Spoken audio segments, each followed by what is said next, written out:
Hello, amazing beings. My name is Anka, and tonight I want us to process our past faith. And I want us to process actually ourselves that placed our faith into something or someone, and then it didn't quite work out. We didn't get out what we hoped. And today I'm realizing that I have to do this. It's sort of like a child that is finally coming into the maturity from which they can process their childhood in a way that is judgment free. They understand the circumstances.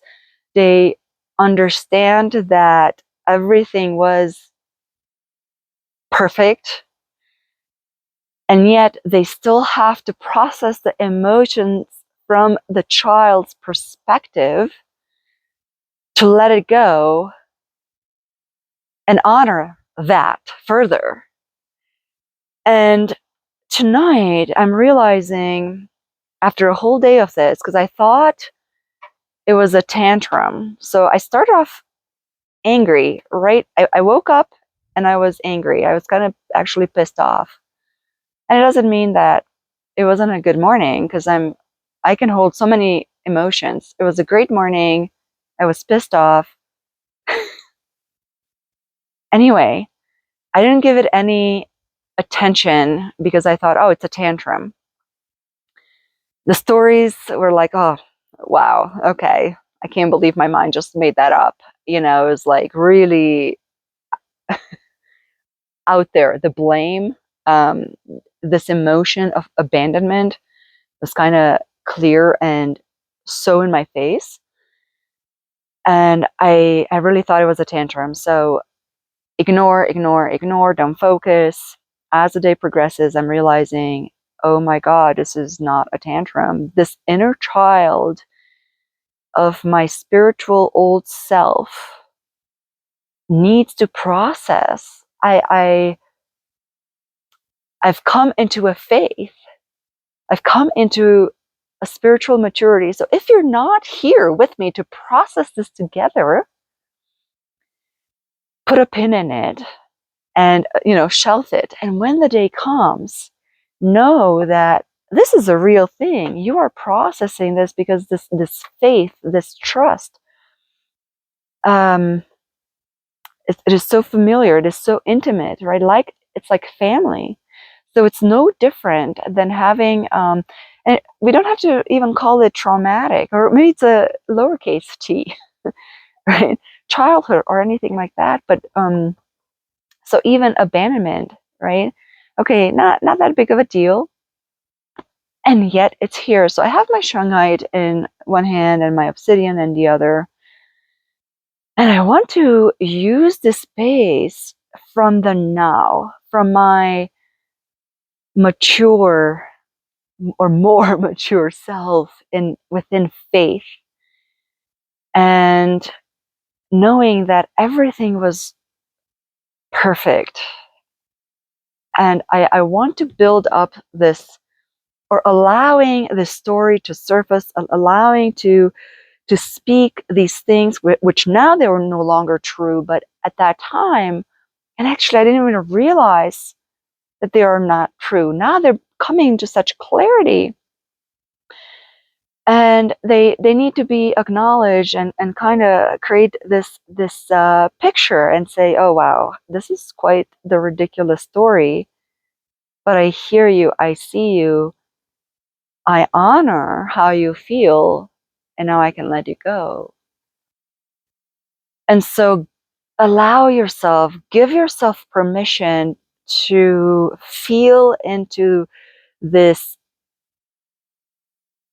faith that you had. And maybe it's religion. I remember an old, a long time ago, there, in my old group, my original group, there are a few people who they're calling themselves recovering Catholics, and I remember they were processing themselves like I processed my. At that time, I didn't understand. I didn't understand what it was, how, even the wording of what they were using anyway. And here I am. It's like, oh yeah. Oh, so allow yourself, expand into that inner child of that old faith, whatever that might be. So for me, it's definitely spirituality. I come from this spirituality, especially at the beginning, or what I kind of created spirituality to be. It's kind of like a little bit of fluff, this positive pink fluff. And there's nobody in particular. Because I started calling up. It's like, okay, how do I feel about Kryon? No, Kryon is my first love. I still love Kryon. No, there's nothing wrong with none of these. But it's like, I went from this more magical place of positivity and, follow your passion. So all of these, yeah. So Kryon, the Law of One, Hicks, Abraham Hicks, Bashar, of course, all these channels that, oh my God, all these, I read so many books. Now I feel like I can't even remember those earlier books. But anyway, I went from this, even my Reiki training, I feel like didn't quite prepare me for this other realm of self-empowerment and sovereignty. The sovereignty was, I don't know, I guess in spirituality, not within me. And so I went from this kind of fluff, beautiful, we're moving into the Aquarius age, and it's this magical place, and everybody is in love and kind and blah, blah, blah. I don't even know. Actually, I don't even know. I feel like it wasn't necessarily build up like that in my mind, but in my hope was very fluffy. And then very quickly 2020 happened, and 2020 is a collective call for whatever wave of volunteers. And so in that whole time period, 2020 January, I forget, there was a solar eclipse. I don't even know what happened in 2020 January something. And during that time, I was moving into this heavy duty energy movement. So I was doing Wim Hof, very strong meditations, Reiki on myself, breath work, heavy breath work, cold showers, and hypnosis. And that first hypnosis, I did the first hypnosis on my birthday. That was December 2019. And that brought me into a whole new level of understanding who I am, my role here now, because we moved, and understanding the move, understanding the whole role that I'm playing in this new movement. And I remember the lady, because she was a beginner. She was trying or working through her hypnosis certification. She was our closer. We bought a house. She was the one doing the closing on our house. We're putting stuff away, and we're talking about a little bit of personal stuff about family, and they're like, yeah, they're all great. I love my family, except that, I'm doing this hypnosis certification, and nobody wants to be a subject. Like I can't find anybody that would like a hypnosis. And I'm like, sign me up. I've never had one, but yeah, you can practice on me. Oh, so on your birthday, I know so much more now. The portal is already open for you. And then I have a hypnosis. I don't know any of this. And so much is being shown to me. I don't remember because this lady, I just remember her face. She was like, at the end, I wasn't even there. I was so high for a whole week after that experience. And she was just like, you are, actually, I don't remember what she told me that I am. Anyway, so everything is accelerating after 2020. I'm seeing people lie. I'm seeing the untruth. I'm having a really hard coping. I've never had a panic attack in my life. Thank God I knew about it. I knew the symptoms. And then I started having panic attacks. And that was a whole different scenario. And then I knew that, okay, how long am I going to subject my body to these things before I make change? So I'm making change, hard change in my life, and I'm letting everything go. And then Dispenza comes to Denver, and I sign up for his week-long retreat. This is Dr. Joe Dispenza. So I go to a week-long retreat, and I'm a faithful student. I do the meditations. I'm a really good follower because I'm also a good leader. Like I can do all those things. I'm just plugging along with all these programs, doing all this breath work and like heavy duty hermit mode work. And things are starting to happen. And they're happening fast and furious. And then 4 months later, or whenever, there is a follow-up retreat also in Denver. So it's called Body Electric. Sign me up. We're all going. Okay. Well, that was really, really the beginning. The bolt really came through my body and cracked me wide open. Had no idea what was happening to me. And I think that's where this loss that I was feeling, the tremendous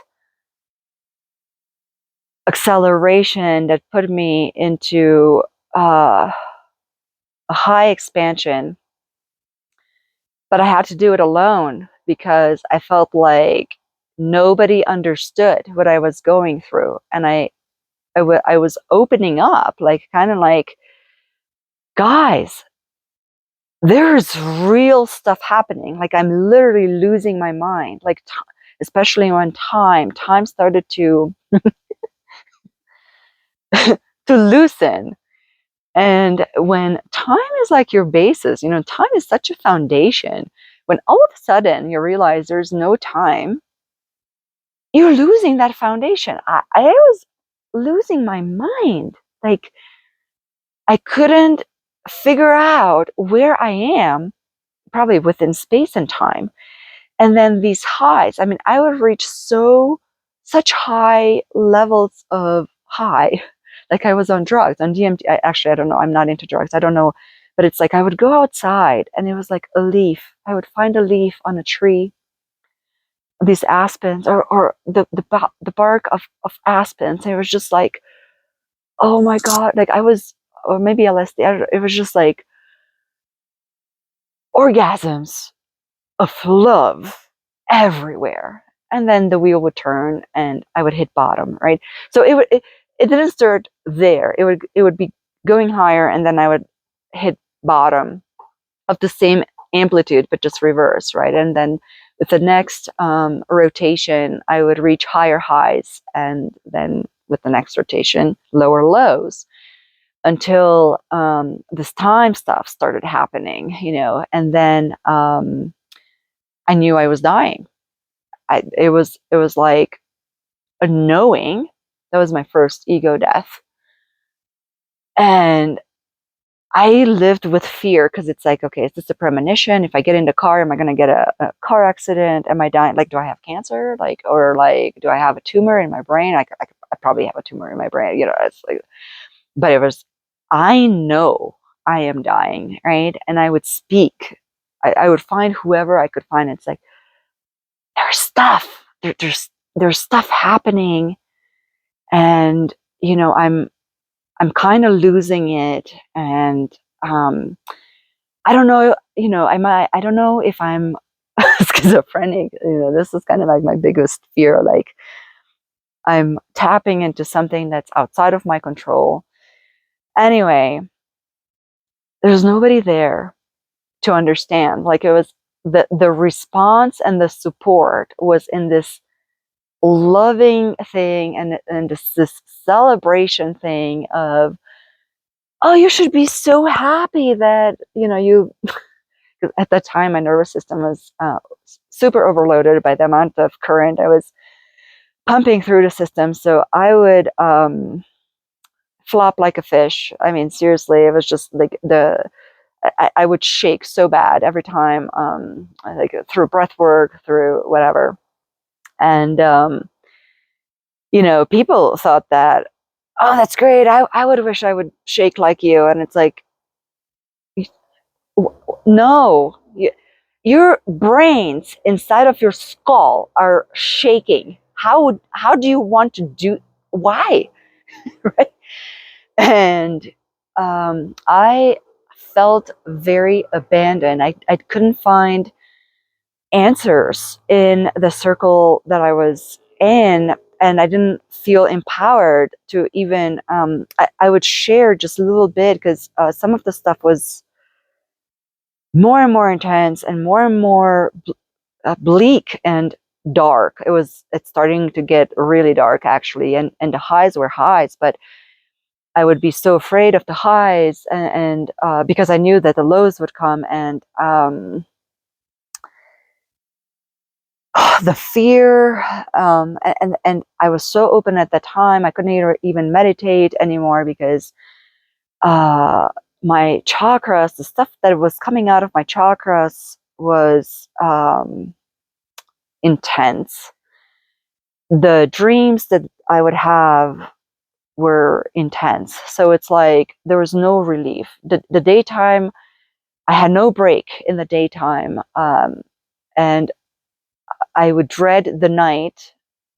I would fall asleep very quickly. So falling asleep was not the issue, but the stuff that was being processed, or I would wake up in kind of nightmares. So there was a period of darkness that lasted a little bit longer than I preferred. I stopped reading any books. I stopped listening to anybody. I couldn't listen to anybody. Everything positive, I would be like, get it off my skin. I can't stand it. And then I started to feel the collective, and oh my God. Because it was like, okay, one person processing, great. Now you have, I don't know, hundreds, thousands. I don't know how many people were within that collective, but it was like, what is happening, people? And things were getting even more intense. And just working through that, there was luck on my side. I met my new circle. I met my new people. It's getting dark, but it's perfect. We're in the darkness. You only have to listen to me. You don't have to hear me or see me. And things got better because we got into a realness that I haven't had before. It was a rawness of experience that was not orchestrated. There was nobody saying, this is the process. We're going to sit down. We're going to do breath work for 5 minutes. We're going to center for 2. We're going to do this for that. And then this is the practice. And then, whatever. It was such an organic flow. And through the mirroring of each other in a space, I was helped, and I was guided into the place that I am now. But that loneliness, and I wrote a book about it. It's called A Companion Through Transformation, because the loneliness that I felt, the abandonment, was so devastating to me. There was nobody there. And of course, now I can't, it's impossible for me to feel that loneliness. Because, yeah, I'm not going to go into that because. But at that time, it was a very isolated place, even though it was the most pure me that I've ever felt before. And it felt very lonely and dark. And so I didn't, coming out of that was a series of more ego deaths and more lapses in, or time. The thing with me with time is something.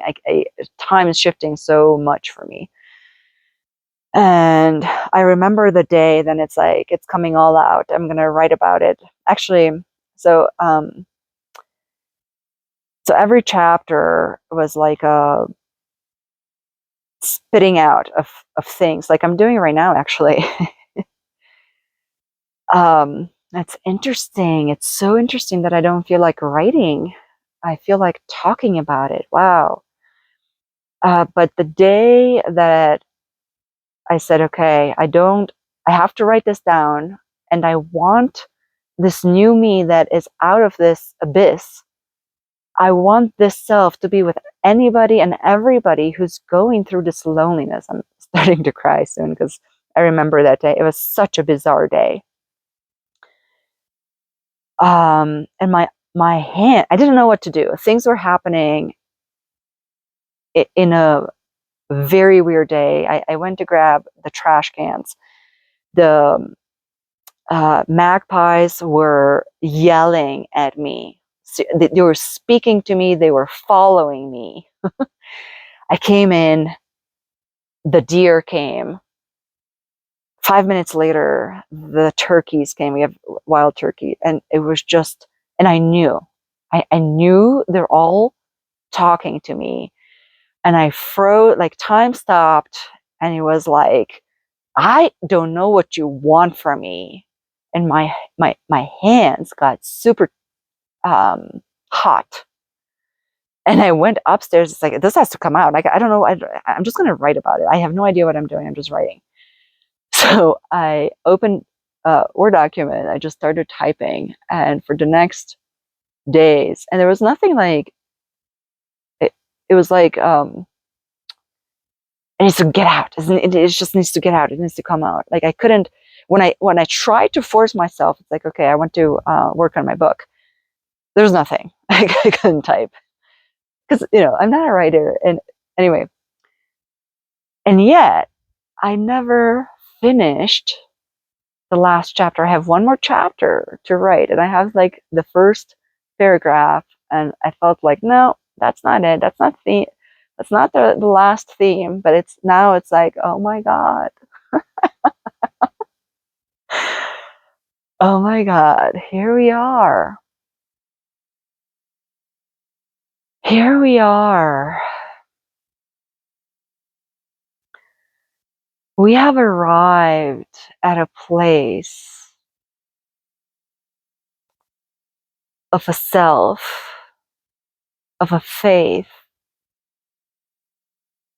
that's so empowered. It is so self-reliant. It is so connected to all life.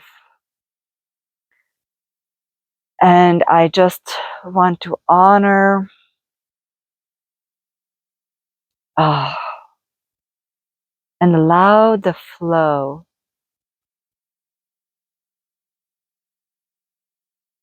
of this suffering and persistence and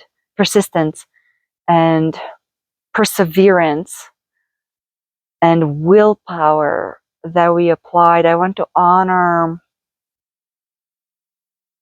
congratulate also the bodies. The bodies have endured so much. I want to recognize the power of the body that lies within us and moving through all these distortions and working through such grand obstacles of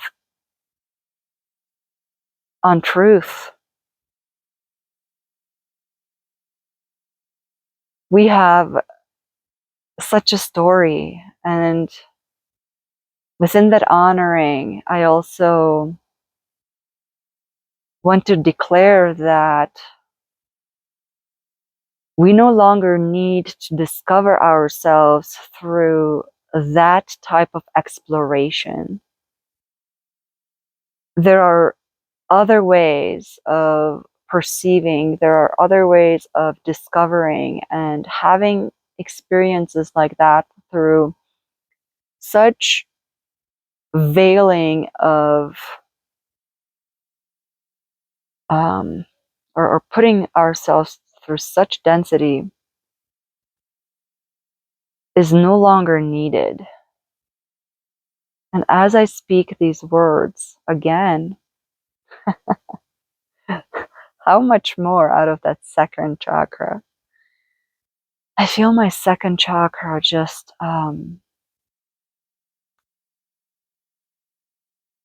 thankful. She is thankful. My first chakra as well.